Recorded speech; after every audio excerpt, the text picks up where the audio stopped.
brought to you by Puneet Balan Group and Maharashtra Tourism.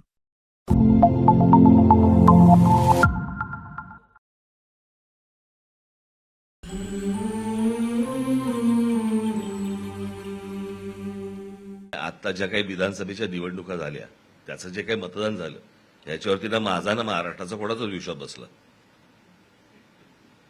कारण ते विश्वास बसण्याच्या पलीकडचं होतं सगळं.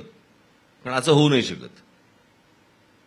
म्हणजे मी अनेकदा उदाहरणं दिली की साधारणपणे राष्ट्रवादी काँग्रेसला 80 लाख मतं मिळाली, 80 लाख, आणि त्यांना त्यांचे 10 आमदार निवडून आले, 85 लाख काहीतरी, आणि एकनाथ शिंदेना 80 लाख मतं पडली आणि त्यांचे 56 आमदार निवडून आले. आता हे कोणत्या गणितात बसतं मला एकदा सर समजून सांगा, म्हणजे मला कळेल. आता अशा प्रकारच्या ज्या निवडणुका जर समजा होणार असतील आणि याच्यामध्ये लोक काय, आम्ही काय, कशाचा कशाला काय पत्ता नाही. कधी कधी वाटतं या निवडणुकाच लढवू नयेत. कारण ह्या अशा प्रकारच्या निवडणुका लढवायच्या असतील तर मग काय, म्हणजे तुमचं कष्टही वाया जातात, पैसेही वाया जातात, सगळंच वाया जातं.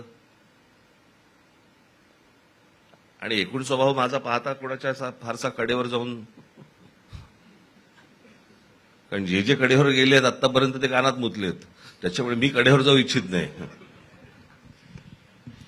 पण मला असं नैराश्य येतं, परंतु काय, परत माझे जे सहकारी असतात, माझे महाराष्ट्र सैनिक असतात, त्यांना भेटलं की परत एक उत्साह येतो, परत काहीतरी निवडणुका लढवाविषयी वाटतात, करावंसं वाटतं, आणि या फेजेस असतात.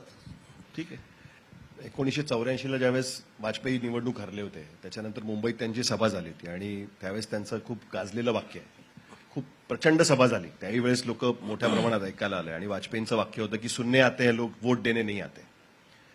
तुमच्याही सभा होतात त्याच्यामध्ये मोठ्या प्रमाणात, आणि लोक वाट बघतात की आता, आणि मला आता तुमची शिवाजी पार्कला जी सभा झाली, तुम्ही सगळ्यात रिलॅक्स होतात. तुम्ही म्हणालात की बरं झालं आता निवडणुकीनंतरची सभा, मला पाहिजे तर मी बोलू शकतो. तर लोक ऐकायला येतात, राग येत नाही की ऐकायला येतात, टाळ्या वाजवतात, बरोबर आहे असं म्हणतात, आणि तरी सुद्धा मतदानाच्या वेळेस मात्र आमच्या बरोबर उभे राहतात. काय, माझी जर पार्श्वभूमी राजकारणाची नसती, म्हणजे राजकीय घरातली नसती, माझी पार्श्वभूमी ही जर समजा शिवसेना ज्या घरात जन्माला आली आणि वाढली त्या घरातली नसती, तर मे बी कदाचित मला सेटबॅक बसला असता किंवा त्रास झाला असता.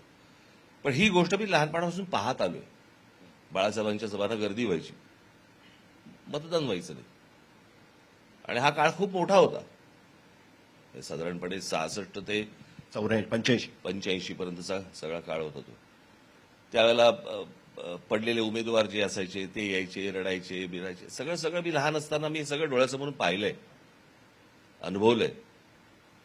आणि मला ती जी शिदोरी आहे मागे, आणि त्याच्यामुळे मी या सगळ्या गोष्टीतनं सस्टेन करू शकतो. काय आहे, तुम्हाला एक गोष्ट सांगतो. आजची मी मगाशी ज्याच्यावरनं तुम्ही सुरुवात केली, मी मुद्द्यावरती मुळात येतो की महाराष्ट्रामध्ये तुम्ही बघितलं असेल, प्रत्येक वेळेला मराठी या गोष्टींसाठी, मराठीच्या मुद्द्यावरती दरवेळेला महाराष्ट्र नवनिर्माण सेना फ्रंटफूटवरती खेळत असते. बरोबर आहे.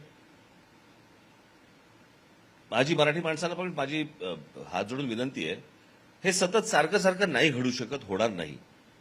उद्या जर समजा महाराष्ट्र नवनिर्माण सेना या राजकीय किंवा या राजकारण्यांनी, सरकारांनी, इतरांनी हे जर संपवायचा प्रयत्न केला, तर ह्याच्यामध्ये मी नाही अडचणी देणार आहे, याच्यापुढे मराठी माणूस अडचणी देणार.